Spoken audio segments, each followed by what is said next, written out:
Como o assunto é aterramento, eu começo definindo aqui para vocês exatamente o conceito do aterramento. E aqui, essa palavra na normalização, ela ficou restrita, já de alguns anos para cá, a tudo que a gente faz quando coloca de propósito uma massa no potencial do eletrodo de aterramento. O eletrodo de aterramento tem um slide daqui a pouquinho, que a gente vai ver, é a parte da infraestrutura de aterramento que fica efetivamente em contato com o solo. É a parte que é a interface entre a instalação elétrica e o solo propriamente dito. O eletrodo de aterramento ele tem função numa instalação de ser, isso tanto pela 5410 como pela 5419, que é a norma de proteção contra descargas e sobretensões, o eletrodo de aterramento tem a função de ser a tampa de baixo que fecha na parte de baixo a gaiola de Faraday que a gente monta quando está fazendo o projeto de toda a infraestrutura de aterramento, seja para baixa tensão, seja para o SPDA. Então, se a gente pegar um condutor, lembrando, ainda não tem aterramento nem equipotencialização por Wi-Fi, não dá para fazer isso aí do Wi-Fi, tem que ser por cabo. Então, se a gente pegar um condutor e ligar a massa de um equipamento e a outra ponta do condutor ligar ao eletrodo de aterramento, ou seja, diretamente ao solo, nós estamos fazendo o que a norma chama de aterramento. Por outro lado, existe o termo que, na verdade, esse é o que a NBR 5410 e a 5419 dão como mais importância até do que o próprio aterramento, que é a chamada equipotencialização. Equipotencializar, como o nome diz, é colocar diferentes massas no mesmo potencial. Então, é como se eu fizesse, entre aspas, um curto-circuito entre as massas, entre as carcaças metálicas dos equipamentos. Isso é a equipotencialização. Quando eu só faço a equipotencialização, que é como está mostrado nessa figura, o que nós temos as massas estão no mesmo potencial entre si, mas não necessariamente elas estão no potencial do eletrodo de aterramento. Então, esse é o detalhe.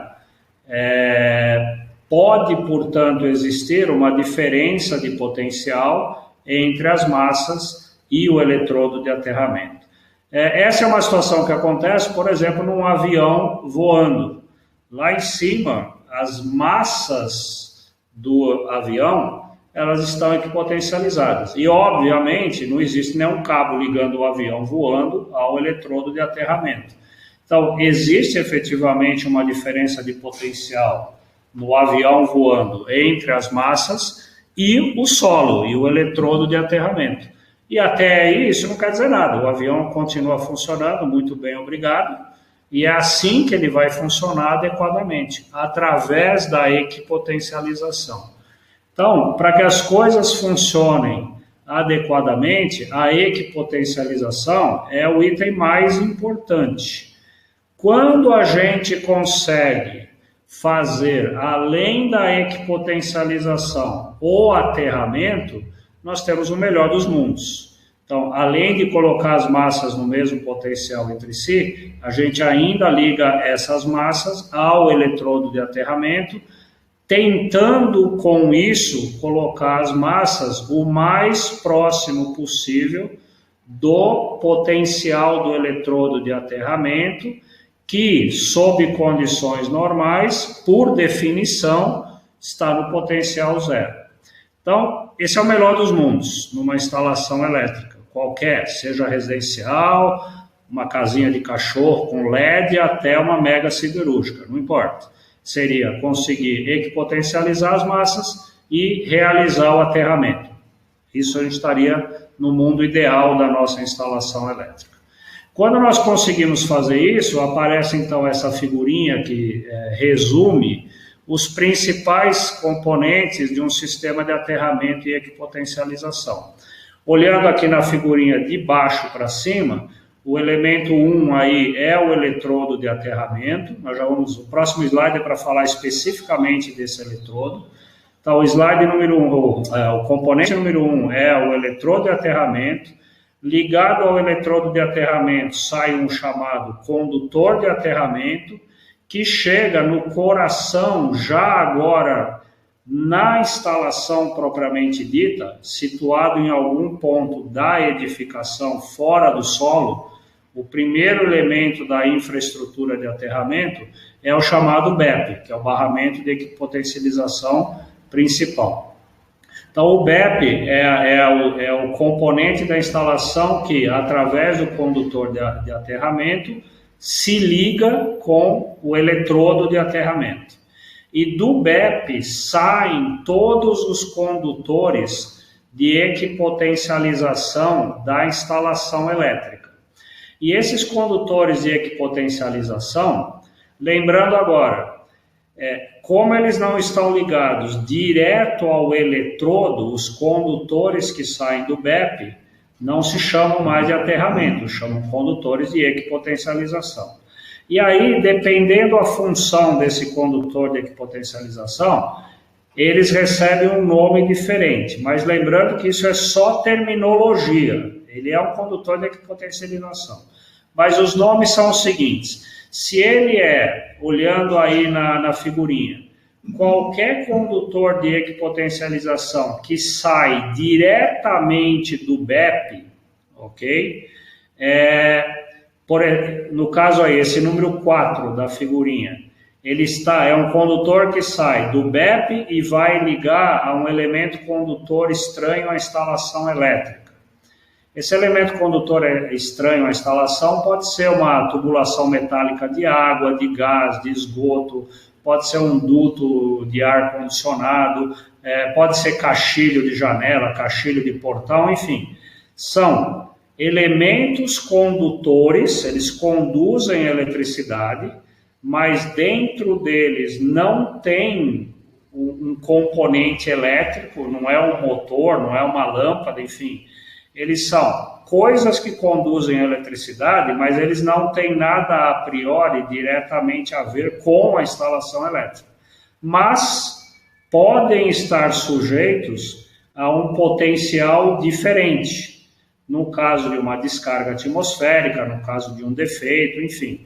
Eles eventualmente poderiam se situar num potencial diferente do restante da instalação e com isso nessa figura, por exemplo, entre o cano d'água e o piso, lá, a ferragem da edificação, poderia existir uma diferença de potencial e alguém levar um choque. Para evitar isso, a gente equipotencializa esses elementos condutores estranhos à instalação e o cabo que nós usamos para fazer essa ligação, se ele sai diretamente do BEP, ele recebe o nome de condutor de equipotencialização principal, que é o número 4 aí, por exemplo. Se esse condutor de equipotencialização não sai direto do BEP, mas ele sai de um outro barramento ou direto de um elemento condutor estranho para outro condutor estranho, como são os casos dos condutores número 6 que estão mostrados na figura, ele passa a se chamar agora condutor de equipotencialização suplementar. Tem o mesmo papel, equipotencializar. É que como ele não saiu do BEP diretamente, ele passa a ser chamado de suplementar. Assim como, se você olhar nessa figurinha 8, nessa figura, nós temos dois elementos número 8, que são os BELs, que são os barramentos de equipotencialização local.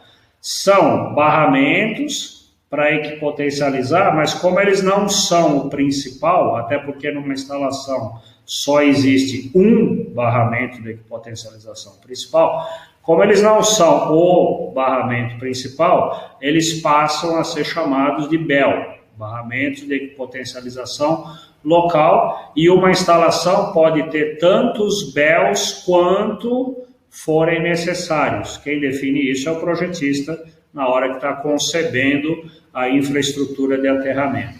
Então, dos BELs saem condutores de equipotencialização suplementares, ok? Olhando nessa figura, o condutor, o cabo aí, número 5, como ele sai direto do BEP e vai ligar aos BELs, ele se chama condutor de proteção principal. E depois dos BELs, mais uma vez, se você olhar na figurinha, do BEL, do número 8 aí, qualquer um dos BELs, mas pega ali onde tem o quadro, ok? Esse BEL número 8 é o que a gente costuma chamar a barrinha de terra do quadro. Na verdade, o nome mais oficial da barrinha de terra de um quadro, ele é o BEL. É um BEL situado dentro do quadro. E se você reparar nessa figurinha, do BEL número 8, sai um condutor de proteção número 7, que vai ligar a massa, né, número 10. Aqui representada, por exemplo, pela carcaça de um motor. Mas pode ser a carcaça de uma luminária, pode ser a carcaça de um forno, e pode ser o pino de terra de uma tomada. De qualquer maneira, é o condutor que liga, porque depois ao pino de terra da tomada vai ser ligado via condutor de proteção do equipamento à massa do equipamento. Então, se você seguir o caminho aí, então, ó, começa na massa aí, número 10. Sai um condutor de proteção, que o nome desse condutor de proteção é o falecido fio terra, né? Mudou de nome anos atrás, porque, lembra lá no primeiro slide, terra é o que está ligado direto, aterrar é direto ao eletrodo. Não é o caso desse condutor, né? Ele sai da massa, chega no BEL. Do BEL sai um outro condutor de proteção, número 7, que é ligado ao condutor de proteção principal, número 5, que chega ao BEP, chega ao BEP. Essa parte do BEP para cima, nós estamos fazendo a equipotencialização. Eu vou voltar ao slide aqui, ó.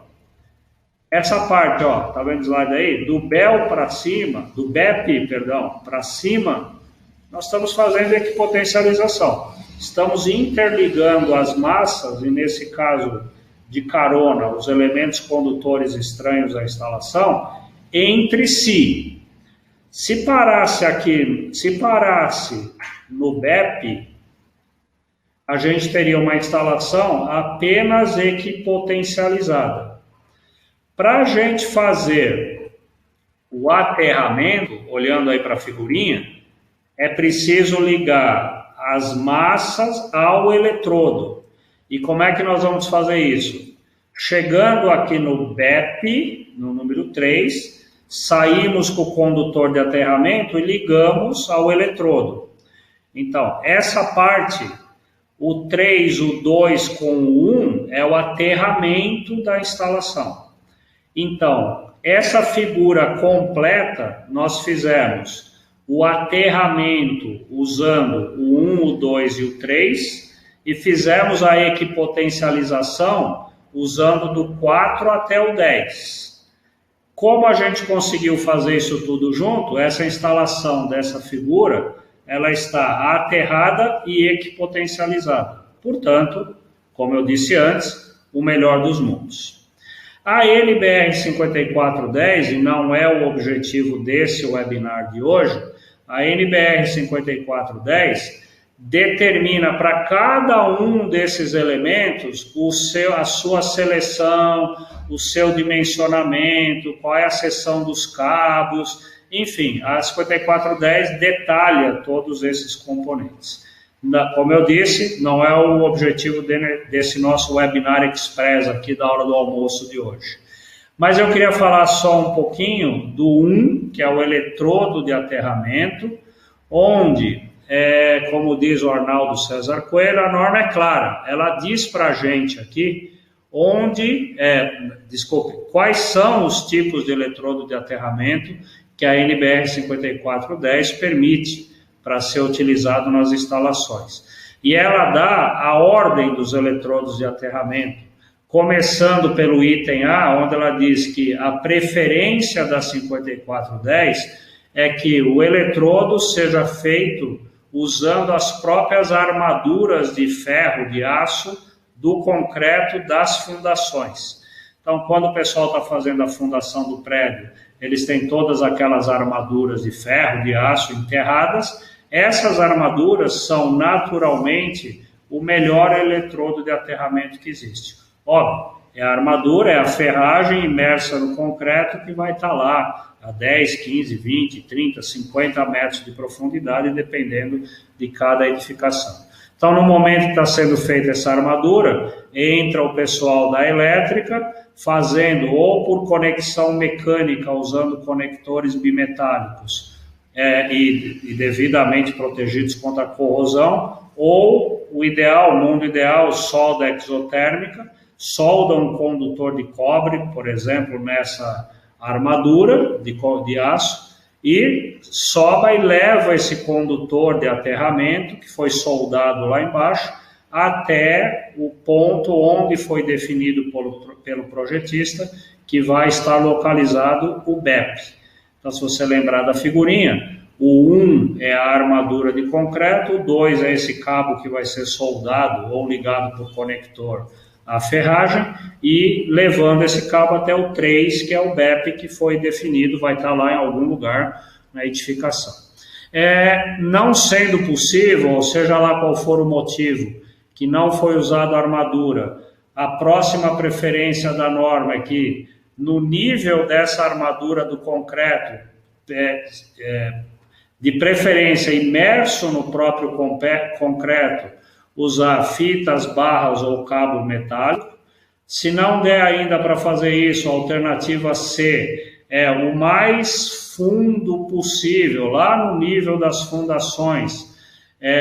Aí já não é o caso mais imerso no concreto, porque aí teria perdido o bonde, né? Não deu para instalar imerso no concreto, mas o mais fundo possível, cobrir a área com malhas metálicas. Podem ser malhas de cobre, como podem ser malhas de ferro também, usadas em construção. Essa é a terceira alternativa. Agora, nada disso deu certo. A última alternativa para as edificações novas é, no mínimo, passar um anel externo circundando o perímetro da edificação. Nesse caso, o ideal seria fazer isso com um cabo de cobre, no perímetro da edificação, no mínimo 60, 70 centímetros de profundidade, mas se puder ser mais profundo, melhor ainda. E desse perímetro, em algum ponto, sai o condutor de aterramento que vai ser ligado ao BEP. A notinha que está colocada nesse item da norma diz que outras soluções, e aqui o texto da norma foi pensado especificamente em haste de aterramento. O uso de haste de aterramento é uma situação específica. Ela não, em instalações novas, desde 2004, o aterramento da 5410 não permite nas instalações novas o uso de hastes.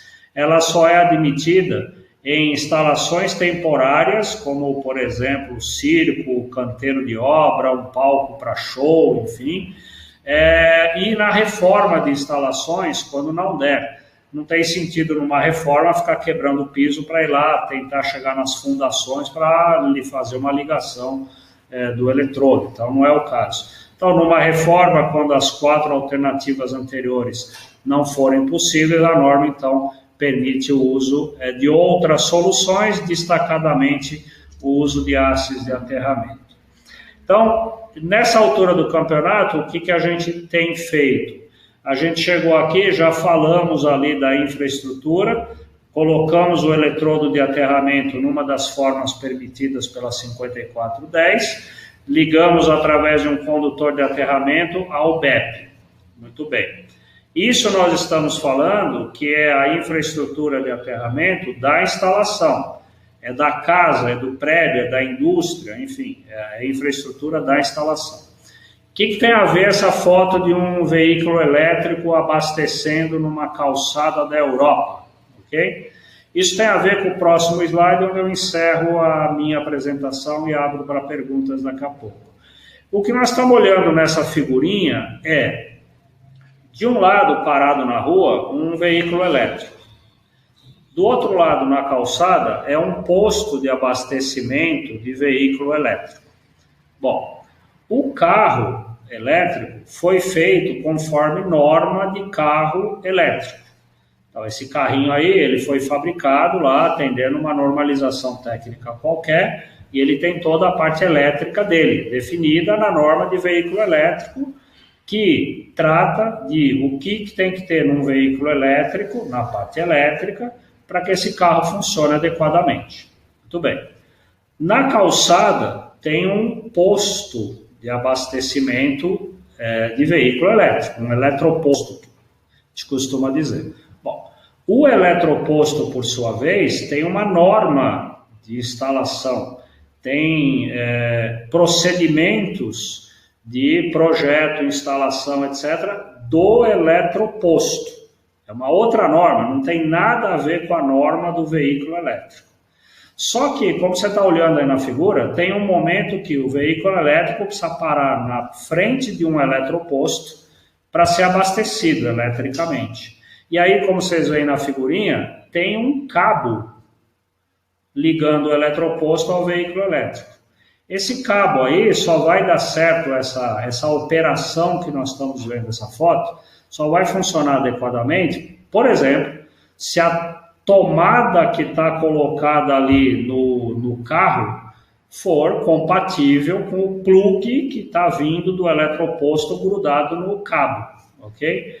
Então, para que essa situação que nós estamos vendo aí funcione adequadamente, pelo lado do eletroposto fornecendo a energia e pelo lado do veículo elétrico recebendo energia, essa interface tem que ser bem executada. Então, o eletroposto tem que conversar direitinho com o veículo elétrico e vice-versa. Entendido esse conceito, eu ponho a última figura aqui do nosso webinar de hoje. O que a gente olha nessa figura e compara essa figura com o slide anterior do veículo elétrico? Nós temos, no lado direito aí da tela, aqui é onde eu vou fechar a explicação em instalação residencial.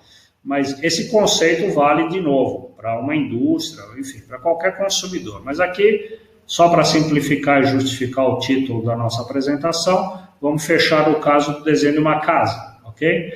Olhando o lado direito da casa, nós temos aí o eletrodo de aterramento da casa, que, como a gente acabou de ver, pode ser uma daquelas 4 opções, se for uma instalação nova, ou eventualmente um outro tipo de eletrodo, se for uma reforma. De qualquer maneira, a casa tem o seu eletrodo de aterramento, ligado a ele tem o condutor de aterramento, que chega no BEP, e do BEP, por exemplo, mostrado aí na figura, sai o condutor de proteção, que vai ligar lá no pino de terra da tomada. Ok? Então, esse desenho que mostra desde a tomada até o eletrodo de aterramento é a infraestrutura de aterramento e equipotencialização da casa definida na NBR 5410. Ponto. Muito bem. Exceto se essa casa estiver no meio do nada, normalmente nós vamos ligá-la à rede de distribuição pública da concessionária.